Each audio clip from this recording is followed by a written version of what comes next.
ఇక్కడ ఒక చెట్టు ఉంది కదా, నేను ఈ చెట్టు చాటుకి ఈ బ్యాగ్ ను పడేసి నేను ఇక్కడ నుండి పారిపోతా. ఒకవేళ పోలీస్ చేతికి దొరికాననుకో నన్ను చితకొట్టి జైల్లో వేస్తాడు. ఎందుకులే, ఇక్కడ నుండి పారిపోవడమే మంచిది.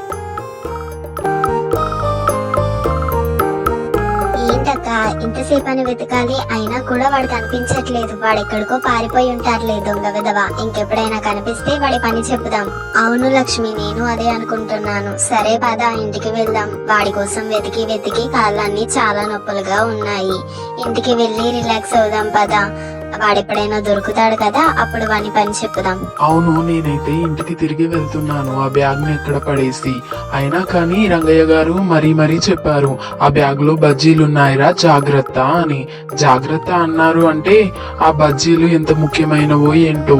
నేనేమో ఆ బ్యాగ్ ని ఆ దొంగ విధవ తీసుకెళ్తే అందులో ఉన్నవి వట్టి బజ్జీలే కదా అనుకున్నాను.